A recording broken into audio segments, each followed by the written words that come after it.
Morning to all of you. Success campus के YouTube channel में आप सभी का स्वागत है। आज एक नया दिन और हर दिन की तरह आज हम लेकर आ गए हैं करंट अफेयर्स के कुछ नए क्वेश्चंस। तो देर न करते हुए देखते हैं हमारा पहला क्वेश्चन क्या है। हमारा पहला क्वेश्चन, केयर रेटिंग ने भारतीय अर्थव्यवस्था को कितने प्रतिशत तक अनुबंधित करने की भविष्यवाणी की है? CARE Ratings has forecasted Indian economy to contract by how much percent? हमारे ऑप्शंस है A 6.4%, B 6%, C 6.2%, D 5.4%। हमारा आंसर है A 6.4%। केयर रेटिंग्स ने वित्त वर्ष 2020 से 21 के लिए भारतीय अर्थव्यवस्था को 6.4% तक सिकुड़ने का अनुमान लगाया है। रेटिंग एजेंसी ने कोविड-19 महामारी के कारण लॉकडाउन के कारण आर्थिक गतिविधियों में जारी प्रतिबंधों का हवाला देते हुए भारतीय अर्थव्यवस्था की जीडीपी ग्रोथ दर को घटा दिया है। यह भी उम्मीद है कि सकारात्मक वृद्धि केवल कृषि और सरकारी क्षेत्र में आएगी। हमारा अगला क्वेश्चन, विश्व के नंबर 1 बैडमिंटन खिलाड़ी और 2 बार के Olympic badminton champion Lin Dan ने अपनी सेवानिवृत्ति की घोषणा की है। वो किस देश से हैं? World number 1 badminton player and the 2 times Olympic badminton champion Lin Dan has announced his retirement. He is from which country? हमारे ऑप्शंस हैं A Japan, B Spain, C China, D Australia. हमारा आंसर है C China. विश्व के number 1 रहे badminton खिलाड़ी और चीन से 2 बार के ओलंपिक बैडमिंटन चैंपियन ने खेल से अपनी सेवानिवृत्ति की घोषणा की है। अपने 20 साल के शानदार राष्ट्रीय टीम के करियर के दौरान उन्होंने 2008 में बीजिंग और 2012 के लंदन खेलों में ओलंपिक एकल खिताब जीते थे। अगला क्वेश्चन, कौन सा बैंक वित्तीय प्रणाली को हरा देने के लिए नेटवर्क के लिए ऑब्जर्वर बन जाता है? Which bank becomes observer for network for greening the financial system? हमारे ऑप्शंस है ए भारतीय रिजर्व बैंक यानी कि आरबीआई, बी एशियाई विकास बैंक यानी कि एडीबी, सी एशियन इंफ्रास्ट्रक्चर इन्वेस्टमेंट बैंक यानी कि एआईआईबी और डी विश्व बैंक यानी कि डब्ल्यूबी। हमारा आंसर है बी एशियाई विकास बैंक यानी कि ADB. Central bank and supervisor network for grinning financial system यानी कि एनजीएफसी को Asia Vikas bank that is Asian development bank ने एक पर्यवेक्षक यानी कि ऑब्जर्वर के रूप में शामिल हुआ है। एशियन डेवलपमेंट बैंक ने अपनी कॉरपोरेट रणनीति द स्ट्रैटेजी 2030 जैसे कि जलवायु और आपदा लचीलापन का निर्माण करना, पर्यावरण स्थिरता को बढ़ाना, क्षेत्रीय सहयोग और एकीकरण को बढ़ावा देना, जलवायु परिवर्तन से निपटना और शासन और संस्थागत क्षमता को मजबूत करना आदि को पूरा करने के लिए नेटवर्क में शामिल हो गया है। नेक्स्ट क्वेश्चन, केंद्रीय मानव संस्थान विकास मंत्री कौन है जिन्होंने ड्रग डिस्कवरी हैकाथॉन लॉन्च किया है? Drug discovery hackathon has been launched by the union minister for human resource development who is current human resource development minister. हमारे ऑप्शंस हैं A Piyush Goyal, B Harshvardhan, C Prahlad Singh, D Ramesh Pokhriyal यानी कि निशांक। हमारा आंसर है D Ramesh Pokhriyal Nishank. Drug discovery hackathon को केंद्रीय मानव संस्थान विकास मंत्री श्री रमेश पोखरियाल निशंक और केंद्रीय स्वास्थ्य और परिवार कल्याण और विज्ञान और प्रौद्योगिकी मंत्रालय के मंत्री डॉक्टर हर्षवर्धन द्वारा लॉन्च किया गया है। हैकाथॉन एमएचआरडी, एआईसीटीई और सीएसआईआर की एक संयुक्त पहल है और सीडीएसी, माय गवर्नमेंट, स्क्रॉडिंगर और केम एक्शन जैसे भागीदारों द्वारा समर्थित है। हमारा नेक्स्ट क्वेश्चन, संयुक्त राष्ट्र हर साल अंतर्राष्ट्रीय सहकारी दिवस कब मनाता है? The United nation celebrates the international day of cooperatives every year on. हमारे ऑप्शंस हैं ए 4 जुलाई, बी जुलाई का पहला शनिवार, सी जुलाई का पहला रविवार, डी इनमें से कोई नहीं। हमारा आंसर है बी जुलाई का पहला शनिवार। प्रत्येक वर्ष जुलाई के पहले शनिवार को संयुक्त राष्ट्र सहकारिता के बारे में जागरूकता बढ़ाने के लिए अंतर्राष्ट्रीय सहकारिता दिवस मनाया जाता है। इस वर्ष 2020 में जलवायु परिवर्तन से निपटने के लिए सहकारी समितियों के योगदान पर ध्यान केंद्रित करते हुए 4 जुलाई को अंतर्राष्ट्रीय सहकारिता दिवस मनाया गया। यूनाइटेड नेशंस ने अंतर्राष्ट्रीय सहकारिता दिवस 2020 मनाने के लिए हैशटैग कूप्स फॉर क्लाइमेट एक्शन की मुहिम भी चलाई। हमारा अगला question,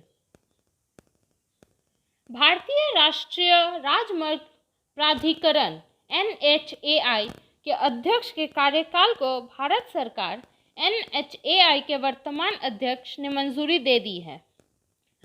The extension of tenure of chairman of the National Highways Authority of India, that is NHAI, has been approved by the Government of India. Who is current chairman of NHAI? हमारे options हैं ए Sukhbir Singh Sandhu, B Nitin Gadkari, सी Sukhdev Singh, D विलास राव। हमारा answer है ए सुखबीर सिंह संधू। भारतीय राष्ट्रीय राजमार्ग प्राधिकरण that is NHAI के अध्यक्ष के रूप में सुखबीर सिंह संधू के कार्यकाल का विस्तार कैबिनेट की नियुक्ति समिति द्वारा अनुमोदित किया गया है। उनका कार्यकाल 21 जुलाई 2020 से 21 जनवरी 2021 तक 6 महीने की अवधि के लिए बढ़ाया दिया गया है। नेक्स्ट क्वेश्चन, किस कंपनी ने भारतीय MSMEs के लिए वैश्विक भारत कार्यक्रम शुरू किया है? Which company has launched Global Bharat Program for India MSMEs? हमारे ऑप्शंस है ए टाटा, बी रिलायंस, सी SAP, डी इन्फोसिस। हमारा आंसर है सी SAP। ग्लोबल भारत कार्यक्रम को जर्मन प्रौद्योगिकी फर्म SAP इंडिया द्वारा शुरू किया गया है। कार्यक्रम को वैश्विक रूप से प्रतिस्पर्धी बनाने के लिए भारतीय सूक्ष्म लघु और मध्यम उद्यमों यानी कि MSME को डिजिटल तकनीकों से लैस करने के लिए डिज़ाइन किया गया है। SAP इंडिया वैश्विक उद्यम कार्यक्रम के तहत MSMEs को अपने उद्यम संसाधन नियोजन सॉफ्टवेयर तक पहुंच प्रदान करेगा। अगला क्वेश्चन, अगले दशक के मध्य तक यानी 2036 तक किस देश के राष्ट्रपति को सत्ता में बने रहना तय है? Which country's president is set to stay in power until the middle of the next decade, that is until 2036? हमारे ऑप्शंस है A France, B Spain, C Germany, D रूस। हमारा आंसर है डी रूस। रशिया के राष्ट्रपति व्लादिमीर पुतिन ने हाल ही में हुए राष्ट्रपति चुनाव में जीत दर्ज की है। इस जीत के साथ वो अगले दशक के मध्य तक यानी कि 2036 तक सत्ता में बने रहने के लिए तैयार हैं। नेक्स्ट क्वेश्चन, हाल ही में प्रधानमंत्री एडवर्ड फिलिप ने अपने पद से इस्तीफा दे दिया है। वो किस देश के पीएम थे? Recently prime minister Edward Philippe has resigned from his post. He was the prime minister of which country? हमारे ऑप्शंस है ए रूस, B France, C Germany, D New Zealand. हमारा आंसर है बी फ्रांस। फ्रांस के प्रधानमंत्री Adolf Philip ने राष्ट्रपति Emmanuel Macron द्वारा सरकार में फेरबदल करने की संभावनाओं के चलते अपने पद से इस्तीफा दे दिया है। फ्रांसीसी प्रेसिडेंसी द्वारा की गई घोषणा के अनुसार एडोल्फ फिलिप अब नए कैबिनेट के गठन तक सरकारी मामलों का कार्यभार संभालेंगे। हमारा अगला question, all India radio FM news channel ने अपने पहले समाचार कार्यक्रम का नाम संस्कृत भाषा में शुरू किया है। All India radio FM news channel has started its first ever news programme in Sanskrit language named as, हमारे ऑप्शंस है ए संस्कृत साप्ताहिकी, बी संस्कृत में समाचार, सी संस्कृत समाचार, डी इनमें से कोई नहीं। हमारा आंसर है ए संस्कृत साप्ताहिकी। संस्कृत साप्ताहिकी की ब्रॉडकास्टिंग 4 जुलाई 2020 में 20 मिनट्स के लिए किया गया था। इसकी ब्रॉडकास्टिंग हर शनिवार को होगी और रिपीट हर संडे को। हमारा next question, solar thermal power states विकसित करने के लिए एक ज्वाइंट वेंचर कंपनी बनाने के लिए कौन सी दो कंपनियों ने समझौते पर हस्ताक्षर किए हैं? Which two companies have signed an agreement to form a joint venture company to develop solar thermal power states? हमारे ऑप्शंस हैं ए रेलवे और बीसीसीएल, बी सीसीएल और बीसीसीएल, सी एनएलसी और बीसीसीएल, डी इनमें से कोई नहीं। हमारा आंसर है सी एनएलसी और बीसीसीएल। जॉइंट वेंचर कंपनी ने एनएलसी और कोल इंडिया दोनों की बराबर 50-50 इक्विटी होगी। 5000 मेगावाट या 5 गीगावाट की सौर और थर्मल पावर संपत्तियों को संयुक्त उद्यम कंपनी द्वारा विकसित किया जाएगा। संयुक्त उद्यम कंपनी की स्थापना कोयला मंत्रालय के तहत की जाएगी। वर्ष 1956 में स्थापित एनएलसी इंडिया लिमिटेड का मुख्यालय तमिलनाडु के नेवेली में है। कंपनी को पहल नवेली लिग्नाइट कॉरपोरेशन लिमिटेड के नाम से जाना जाता था। यह भारत सरकार की पूर्ण स्वामित्व वाली कंपनी है। कोल इंडिया लिमिटेड को 1 नवंबर 1975 को स्थापित किया गया था। इसका मुख्यालय कोलकाता में है। हमारा नेक्स्ट क्वेश्चन, 2024 और 2028 के आगामी ओलंपिक के लिए देश में युवा को तैयार करने के लिए केंद्रीय युवा मामले और खेल मंत्रालय जूनियर एथलीटों के लिए कौन सा स्कीम लॉन्च करेगी? Which scheme will be launched by the Union Minister of Youth Affairs and Sports for junior athletes to prepare the youth in the country for the upcoming Olympics of 2024 and 2028?